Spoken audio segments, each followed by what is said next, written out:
February 22ನೇ ದಿನಕ್ಕೋಸ್ಕರ ಕೋಟಿ ಸಂಖ್ಯೆಯಲ್ಲಿ ರಾಮನ ಭಕ್ತರು ಕಾಯ್ತಾ ಇದ್ದಾರೆ. ಹೀಗಿರುವಾಗ ಅಯೋಧ್ಯೆಗೂ ನಮ್ಮ ಕರ್ನಾಟಕಕ್ಕೂ ಹಲವು ವಿಚಾರಗಳಲ್ಲಿ ನಂಟು ನಾವು ಇಲ್ಲಿ ತನಕ ಕೇಳಿ ಬಂದಿದೆ.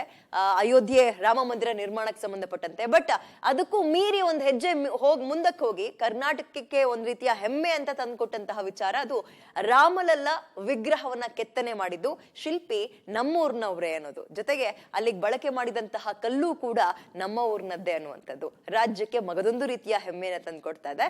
ಇದಕ್ಕೆ ಸಂಬಂಧಪಟ್ಟಂತೆ ಒಂದು ಸ್ಪೆಷಲ್ ರಿಪೋರ್ಟ್ ಇದೆ, ನೋಡ್ತಾ ಹೋಗೋಣ. ರಾಮನೂರು ಅಯೋಧ್ಯೆಯಲ್ಲಿ ಸಂಭ್ರಮ. ಗರ್ಭಗುಡಿಯಲ್ಲಿ ರಾಮಲಲ್ಲಾ ಪ್ರತಿಷ್ಠಾಪನೆಗೆ ದಿನಗಣನೆ. ರಾಮಲಲ್ಲಾ ಮೂರ್ತಿಗೆ ಮೈಸೂರಿನ ಕೃಷ್ಣಶಿಲೆ ಆಯ್ಕೆ. ಶ್ರೀರಾಮ ಮಂದಿರ ಉದ್ಘಾಟನೆಗೆ ಇಡೀ ದೇಶವೇ ಕಾಯ್ತಿದೆ. ಇದಕ್ಕಾಗಿ ಸಕಲ ಸಿದ್ಧತೆ ನಡೀತಾ ಇದೆ. ರಾಮನೂರ್ನಲ್ಲಿ ಗರ್ಭಗುಡಿ ಏನೋ ನಿರ್ಮಾಣವಾಯಿತು, ಆದ್ರೆ ಅಲ್ಲಿ ಪ್ರಾಣ ಪ್ರತಿಷ್ಠಾಪನೆಯಾಗಲಿರುವ ವಿಗ್ರಹ ಯಾವುದು ಎನ್ನುವ ಕುತೂಹಲದ ಪ್ರಶ್ನೆ ಹುಟ್ಟಿಕೊಂಡಿದೆ. ಇಂತಹದ್ದೊಂದು ಪ್ರಶ್ನೆಗೆ ಕಾರಣ ಈಗಾಗಲೇ ಪ್ರತಿಷ್ಠಾಪನೆಗೆ ಸಿದ್ಧವಾಗಿರುವ 3 ಮೂರ್ತಿಗಳು. ಬೆಂಗಳೂರಿನ ಜಿಎಲ್ ಭಟ್, ಮೈಸೂರಿನ ಅರುಣ್ ಯೋಗಿರಾಜ್, ರಾಜಸ್ಥಾನದ ಸತ್ಯನಾರಾಯಣ ಪಾಂಡೆ ಬಾಲರಾಮನ ಮೂರ್ತಿ ಕೆತ್ತಿದ್ರು. ಈ ಪೈಕಿ ಮೈಸೂರಿನ ಶಿಲ್ಪಿ ಅರುಣ್ ಯೋಗಿರಾಜ್ ಕೆತ್ತಿದ ಪ್ರತಿಮೆ ಆಯ್ಕೆಯಾಗಿದೆ. ಇನ್ನು ಬಾಲರಾಮ ಆಯ್ಕೆಗೆ ವಿಶೇಷ ತಂಡ ರಚಿಸಲಾಗಿತ್ತು. 51 ಇಂಚು ಎತ್ತರದ ಮಗುವಿನ ರೂಪದಲ್ಲಿರುವ ಮೂರ್ತಿ ಇದಾಗಿದ್ದು, ಬಾಲ್ಯದ ನೋಟ, ಮೂರ್ತಿಯ ದೈವತ್ವ ರೂಪ, ಸೃಜನಾತ್ಮಕ ವಿನ್ಯಾಸ, ಶಿಲೆಯ ಗುಣಮಟ್ಟದ ಆಧಾರದ ಮೇಲೆ ಆಯ್ಕೆ ಮಾಡಲಾಗಿದೆ.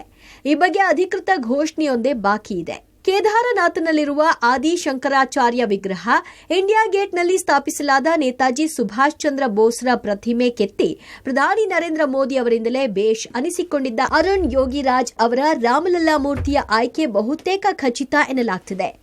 ಯೋಗಿರಾಜ್ ಕುಟುಂಬ ಸಂಭ್ರಮದಲ್ಲಿ ತೇಲಾಡ್ತಿದೆ. ನನಗೆ ಮೊದಲನೇ ಸಲ ಶಂಕರಾಚಾರ್ಯ ಕೇದಾರನಾಥ್ಗೆ ವಿಗ್ರಹ ಮಾಡಲಿಕ್ಕೆ ಸಿಕ್ಕಿದಾಗ ಅವಕಾಶ, ನಾನು ಅನ್ಕೋತಾ ಇದ್ದೆ ನನ್ನ ಜೀವನದಲ್ಲಿ ಇದಕ್ಕಿಂತ ದೊಡ್ಡ ಕೆಲಸ ಇನ್ನೇನು ಸಿಗಲ್ಲಪ್ಪ ಅಂತ. ದೇವರು ಇಲ್ಲ ಇರು ಅಂದ್ಬಿಟ್ಟು ಇನ್ನೊಂದು ಅವಕಾಶ ಕೊಟ್ಟರು, ಇಂಡಿಯಾ ಗೇಟ್ನಲ್ಲಿ ನೇತಾಜಿ ಸುಭಾಷ್ ಚಂದ್ರ ಬೋಸ್ ಮಾಡಲಿಕ್ಕೆ. ದೇವರು ಮತ್ತೆ ನನಗೆ ಇನ್ನೊಂದು ಅದಕ್ಕಿಂತ ದೊಡ್ಡ ಅವಕಾಶ, ಲಲ್ಲನ ತೋರಿಸೋವಂಥ ಜವಾಬ್ದಾರಿ. ಮೋಸ್ಟ್ಲಿ ನಮ್ಮ ಪೂರ್ವಜರ ಪುಣ್ಯ ಇರ್ಬೋದು, ನಮ್ಮ ತಂದೆ ತಾಯಿಯರ ಪುಣ್ಯ ಇರ್ಬೋದು, ಮತ್ತು ನಮ್ಮ ಹಿರಿಯರು ಮಾಡಿದ ಒಂದು ಕಲಾ ಸೇವೆಗೆ ತಕ್ಕ ಫಲ ಅಂತ ಹೇಳ್ಬೋದು. ನಂಗೆ ಅದೊಂದು ತುಂಬ ಕನಸಾಗ್ಬಿಟ್ಟಿದೆ. ನಾನು ಮಾಡಬೇಕು, ಇಡೀ ಜಗತ್ತೇ ನೋಡಬೇಕು. ಐತಿಹಾಸಿಕ ನಮ್ಮ ತಾತ, ನಮ್ಮ ಡ್ಯಾಡಿ ಎಲ್ಲ ಮಾಡಿರೋದು, ಅವ್ರ ಆಶೀರ್ವಾದ ನನಗಿದೆ. ನಾನು ಮಾಡ್ತೀನಿ ಕಣಮ್ಮ ಅಂತ ಮಾಡಿದ್ದಾನೆ. ತುಂಬ ಸಂತೋಷ ಪಡ್ತಾ ಇದ್ದೀವಿ. ಹೇಳಲಿಕ್ಕೆ ಆಗ್ತಾ ಇಲ್ಲ, ಎಕ್ಸ್ಪ್ರೆಸ್ಸು ಮಾಡೋಕ್ಕಾಗ್ತಾ ಇಲ್ಲ. ತುಂಬ ಖುಷಿ ಆಗ್ತಾ ಇದೆ. ಜೀವನ ಸಾರ್ಥಕ ಆಗೋಯ್ತು ನಮ್ಮದೆಲ್ಲ. ಪೂರ್ವಜರ ಪುಣ್ಯ, ನಮ್ಮ ಪುಣ್ಯ ಎಲ್ಲನೂ ಅಂತ ಅಂದ್ಕೊಂಡಿದ್ದೀವಿ ನಾವು. ಒಟ್ನಲ್ಲಿ ರಾಮನೂರ್ನಲ್ಲಿ ಪ್ರತಿಷ್ಠಾಪನೆಗೊಳ್ಳಲಿರುವ ರಾಮಲಲ್ಲಾ ವಿಗ್ರಹ ಮೂರ್ತಿ ಕರ್ನಾಟಕದಿಂದಲೇ ಆಯ್ಕೆಯಾದರೆ ರಾಜ್ಯದ ಜನತೆಯ ಸಂತಸ ನೂರ್ಮಡಿಯಾಗಲಿದೆ. ಶಬ್ಬೀರ್ ನಿಡಗುಂದಿ, ಪಬ್ಲಿಕ್ ಟಿವಿ, ನವದೆಹಲಿ.